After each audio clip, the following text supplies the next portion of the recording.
Having a cleaning company is crucial to the success of your short-term rental business, as your cleaners are the eyes and ears of your property.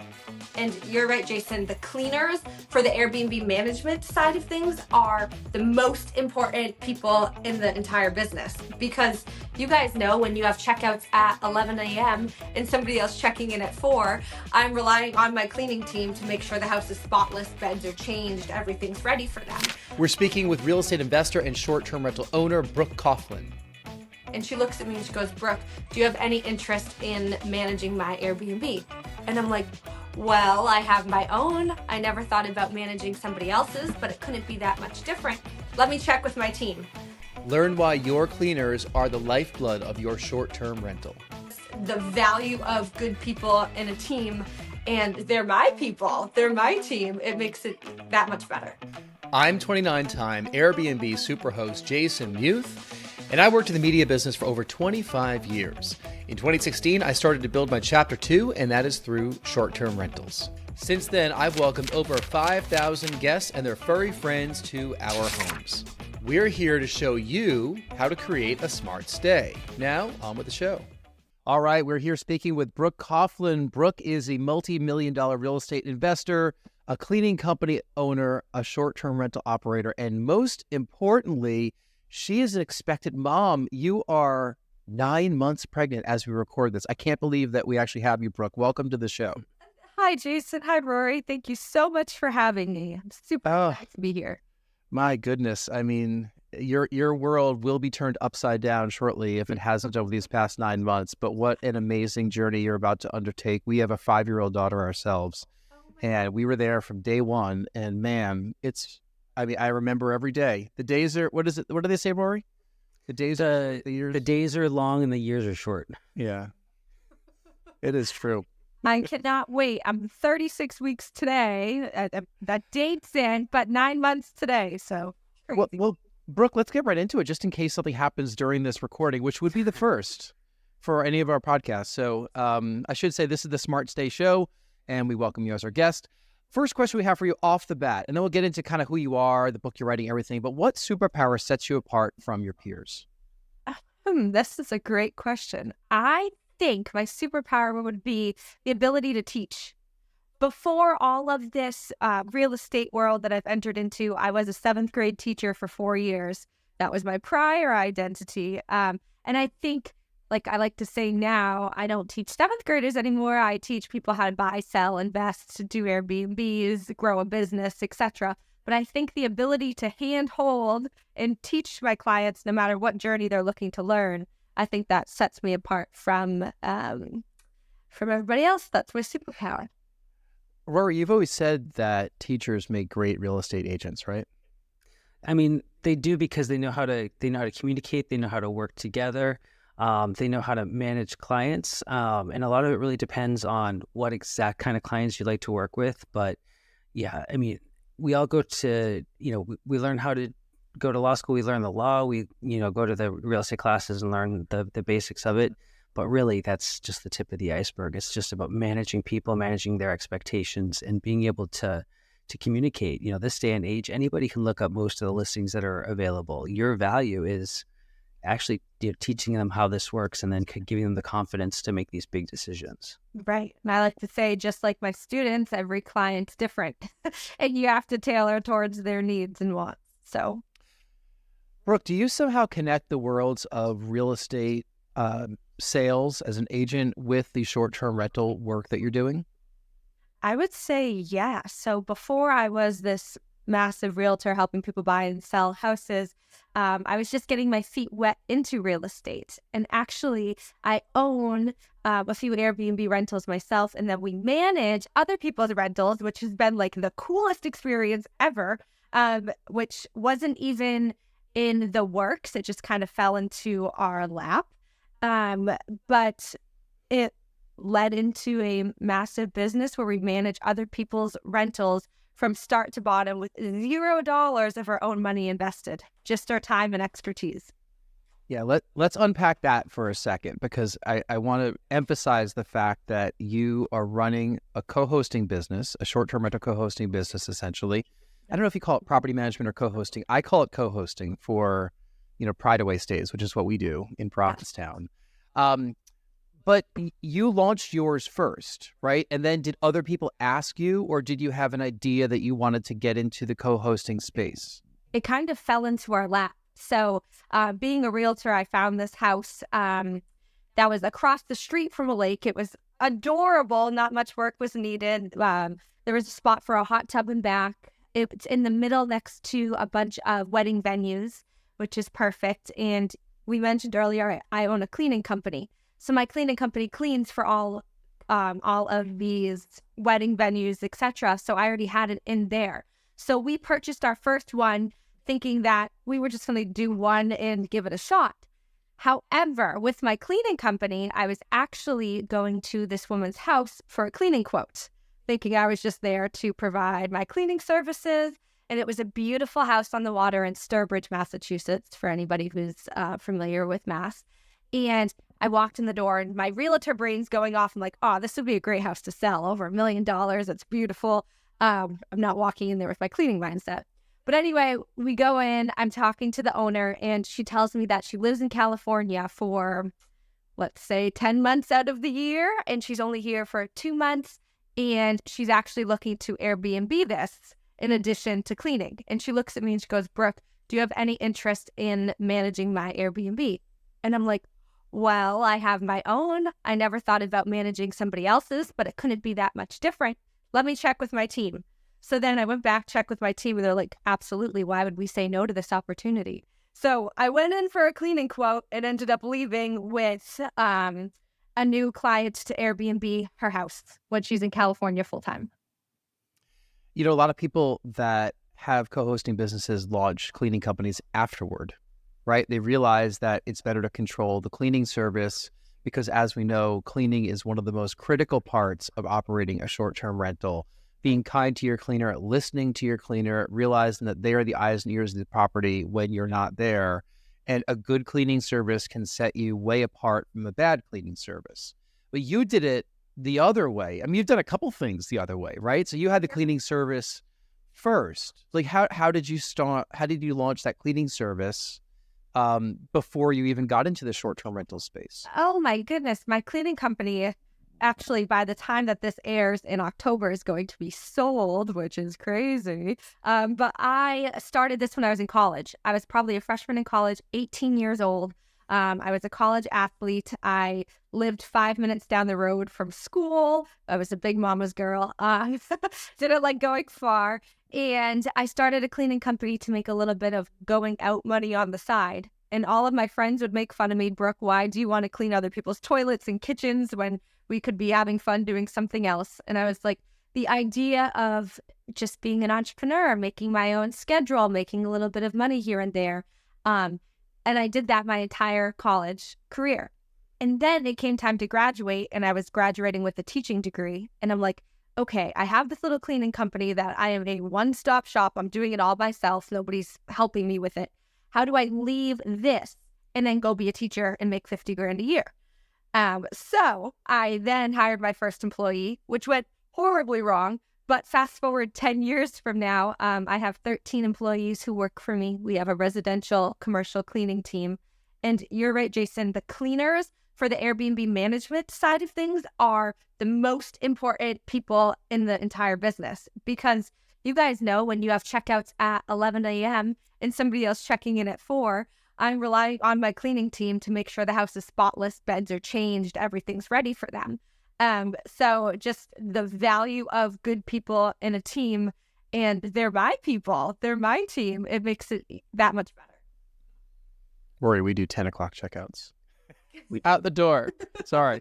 You're done. No, gotta get out. But your cleaners really are the kind of the most important people. And also above and beyond just the cleaning, they're the ones that, you have a good relationship with them. So they are the eyes and ears on the ground. They're the first people likely to notice problems. And while they may not be able to solve everything for you, having somebody being able to go in and alert you to everything. I know the Saturday calls sometimes get a little bit, can be a little bit much for you, Jason, but getting the information and allowing you to be a little bit more proactive than waiting for a guest to complain about something, I think is also a key. Right. Do you guys have a lot of your guests ask for late checkouts? Like that, the more of, yeah. So, I mean, Provincetown especially, like we have a lot of people that ask for early check-ins, more early check-ins than late checkouts. And it's a kind of a case-by-case situation. Up in New Hampshire, we have 4 homes in New Hampshire that we own.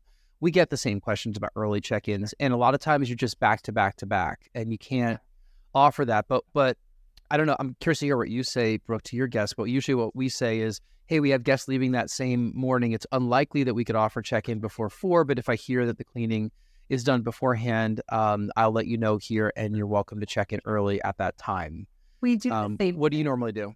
We do the exact same thing. I like to accommodate early check-in if possible. And I mean, I would say 80% of the time we have somebody else checking in that day, someone checks out, but then sometimes we don't. So if we can accommodate, we do.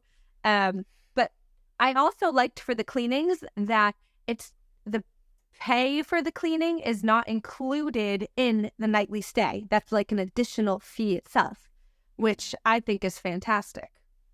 Yeah, it's done, a couple things there. I mean, like I know people that clean their own places, and if they do, we still encourage them to, to charge a cleaning fee for their time to do it. Right. What we do is in most of my situations, we're charging a cleaning fee that's equal to what we pay our cleaner. In a handful of situations, I actually subsidize it and charge less for the cleaning fee because I think that what the cleaner is asking for is a little bit high in relation to what I should be charging.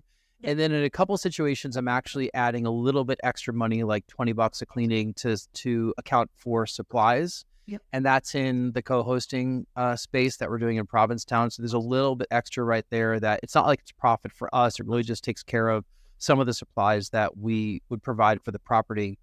But yeah, and every cleaner is a little bit different. What I've learned is, I've learned to really respect their schedules. It might be different for you because you have the cleaning company that you own and maybe you could manage everyone's schedule a little bit better. But when I'm working with multiple different cleaners, I kind of know how long things take for certain cleaners. So I know if I might have some more flexibility with check-in or check-out times.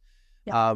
This was a year in one situation where a cleaner asked to not do same-day turnovers, and I kind of didn't want to find somebody else to clean. So I just manually was blocking dates before and after guests were checking in and checking out, which is not the most effective way to improve, your revenue and your yield. But I just decided to do it for that one property. But there's so many different ways to handle the balance between cleaning fee, cleaning times, and the check-in times and checkout times of the guests. And those 3 things probably consume, I don't know, 30 or 40% of the questions and time that I spend on co-hosting these properties. Wouldn't you agree? I agree. And I'm curious, just because we're in different locations, even in Massachusetts, like what do your cleaning fees look like from Provincetown to New Hampshire versus what I charge? So, I mean, like these range from 1 bedrooms to 4 bedrooms that sleep 14 people. The Provincetown cleaning fees are high in relation to what they feel like they should be because Provincetown's very, very expensive. Yep. So 1 bedrooms there are between $200 and $260, upwards of $400 something dollars, like for a 3-bedroom house. In New Hampshire, I think we're below, we're below 200 for our small 2-bedroom. But for the 4-bedroom houses, we're paying high 2s, low 3s, like currently. And we keep kind of creeping that up a little bit. Usually I creep the number up when a cleaner asks or kind of mentions something like, hey, it would be great to get a little more money. And then we just, add to it. But I haven't seen that as detrimental to our overall revenue. I literally just ran numbers today through August and, we're overall pacing ahead of where we were last year and ahead of my goal, which is interesting. It's and property by property is not necessarily the same way. A bunch of them have plateaued, but some of them are still kind of on the upswing. I don't know what you've been seeing this year, but that's a probably good transition into how is the state of short-term rentals for you right now as we record this? Yeah, so right now we're in the summer months. Summer, I would say, is our best time. A lot of our properties are either on the water, lakefront, or across the street from the water, close to wedding venues, breweries, everything like that. So I would say our summer months, probably May to October, like spring to fall are our most profitable months.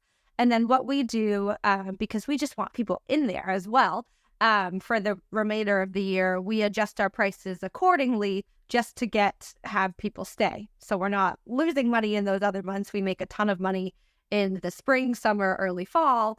But I would say that's like our biggest, most profitable time period itself. Mm-hmm. Would you agree? Yes. I mean, I could list off the months almost in order. It goes July, August, June, September, October, November, December, January, February, March, April. Right. Yeah. Or maybe April over March. But yeah, in New Hampshire, March and April are extremely slow. Probably out where you are. Your properties in Western Mass or Central Mass? You said it's Western different, and right? Central. Yes. Yeah. So, we also have skiing in New Hampshire, so that has helped. That kind of helps through the winter. Cape Cod, the first quarter in Provincetown is incredibly slow. It's like occupancy is 9 or 10%.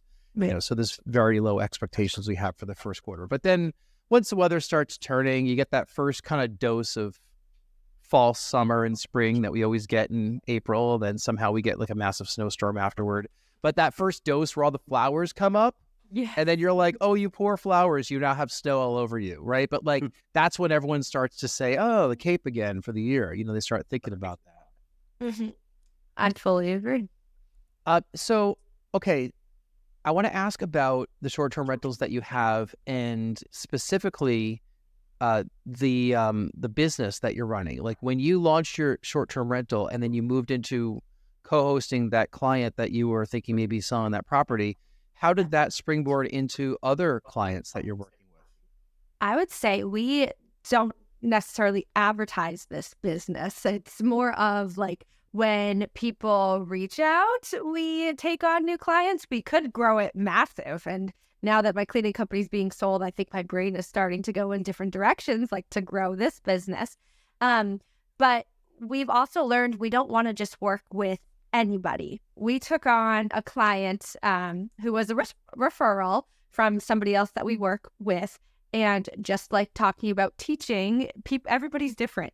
So like the majority of our clients are very hands-off, which we like because we like to be totally hands-on, and we'll keep the owner obviously in the loop. It's their massive asset. They get a breakdown of every month, what's going on, numbers, everything like that.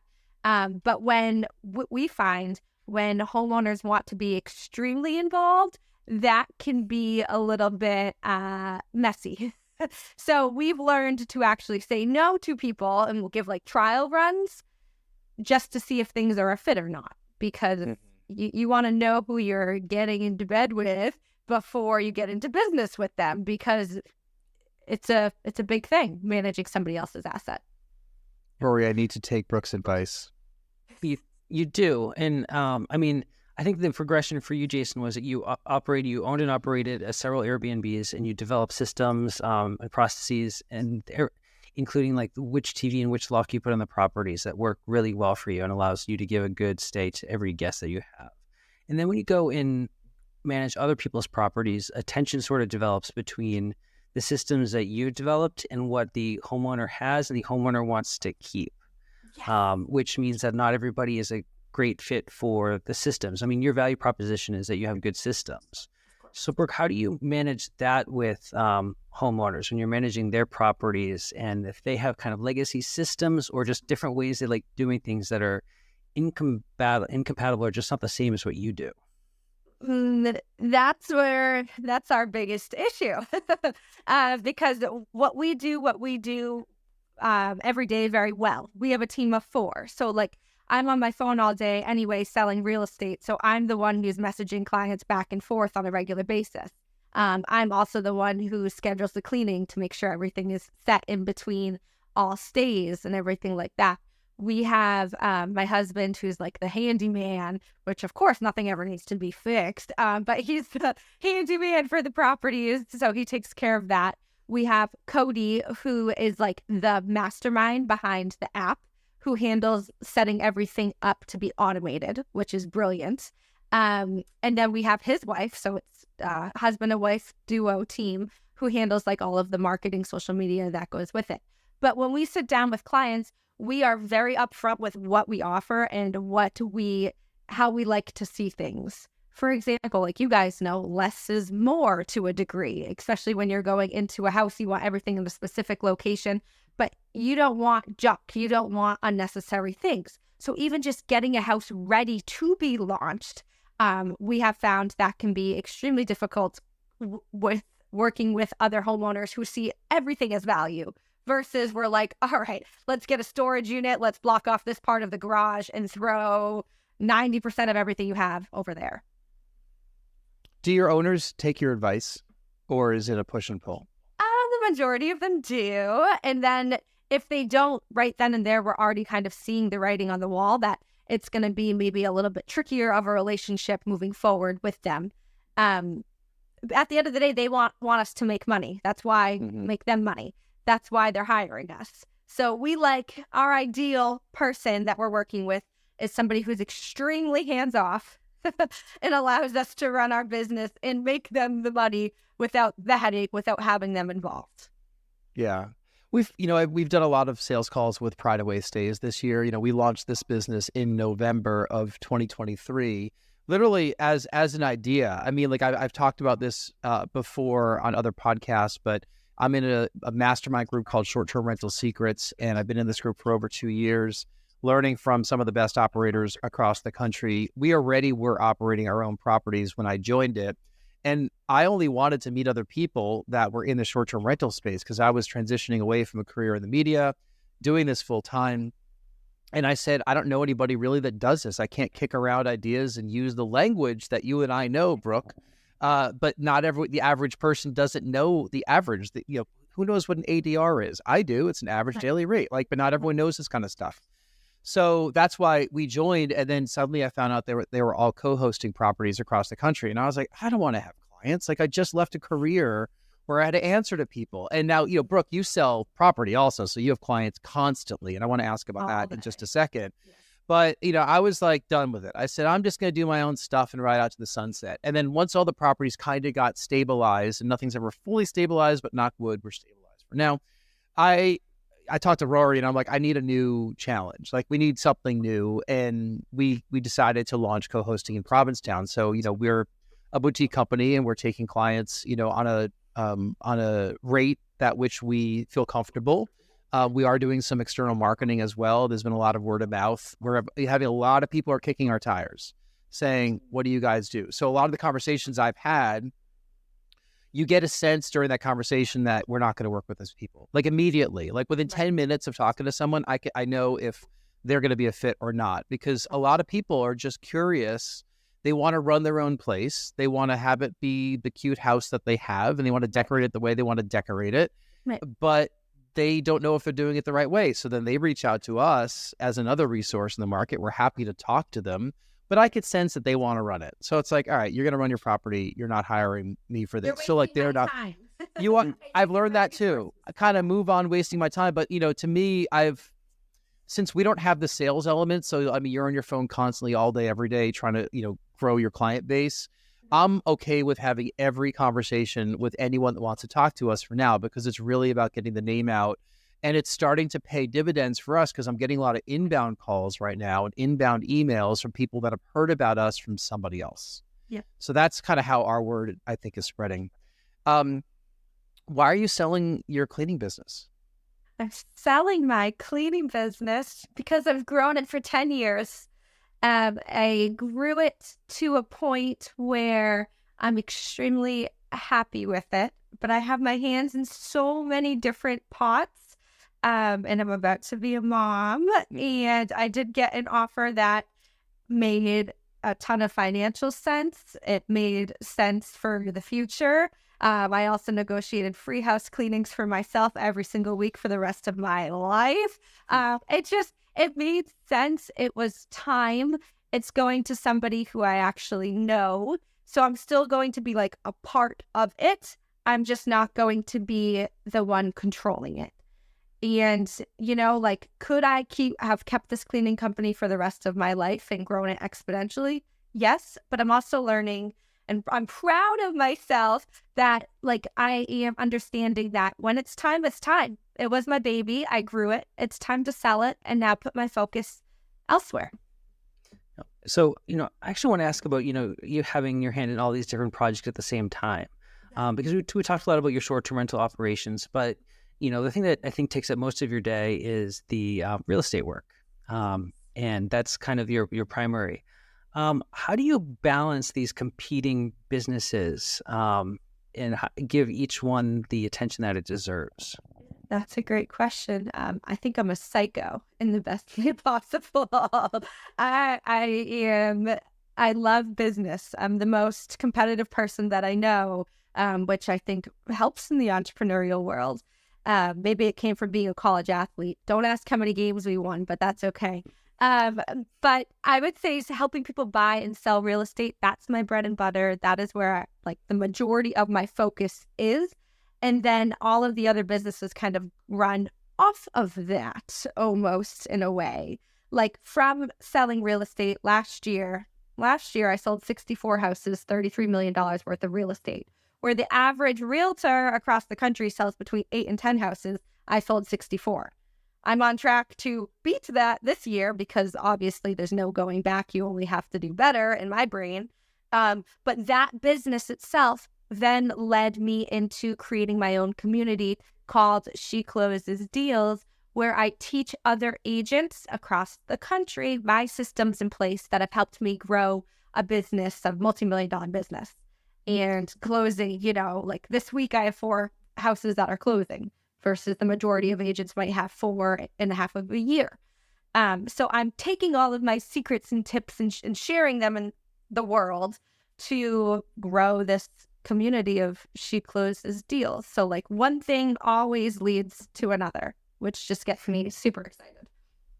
Well, if I could ask you to give us a little snippet of that advice, because you have really good numbers, especially in a market where the volume's been down for a couple of years. And a lot of more agents are leaving the industry than anything else. Right. What has allowed you to be successful over the past couple of years in this market? I would say my biggest one would be the power of social media.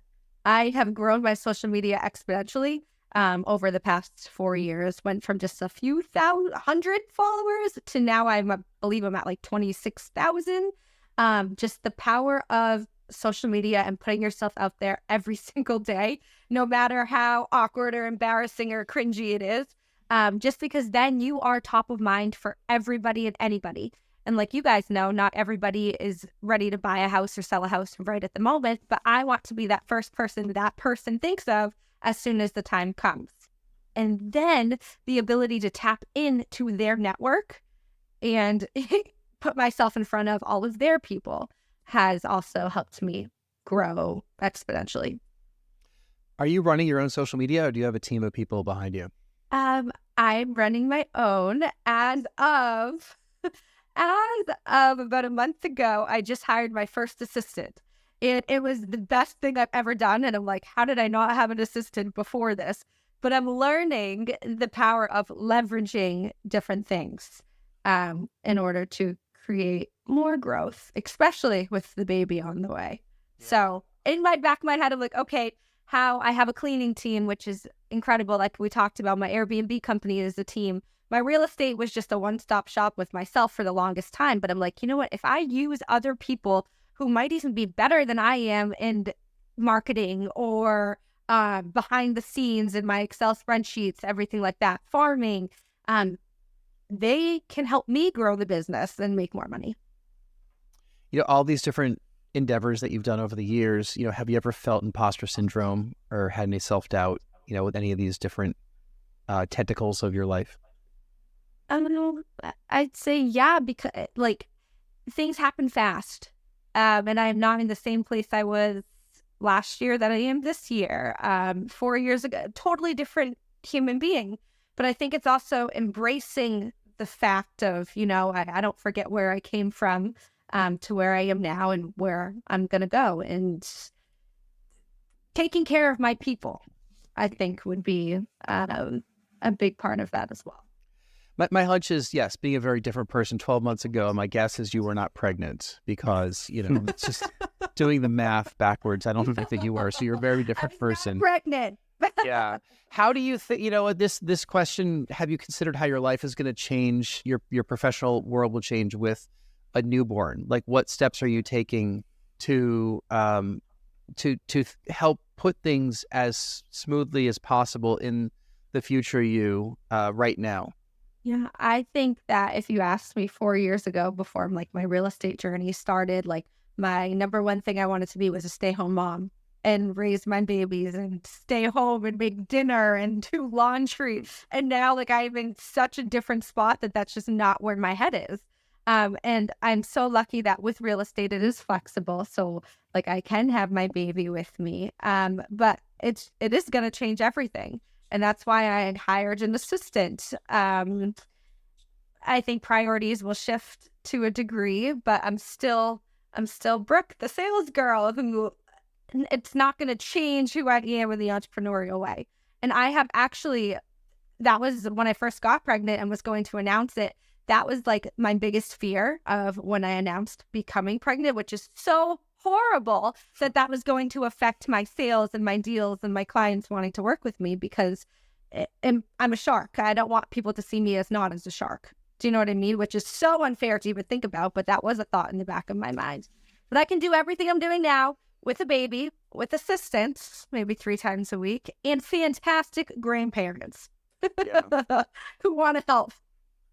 Having a network of people behind you, whether it's professional or personal or both, is super important. And yeah, it's such a shame that people could see pregnancy as, a weakness as to why they might not want to work with somebody. It just doesn't make sense. But I could understand, why some people have thought that way, at least in the past, given gender roles in our country.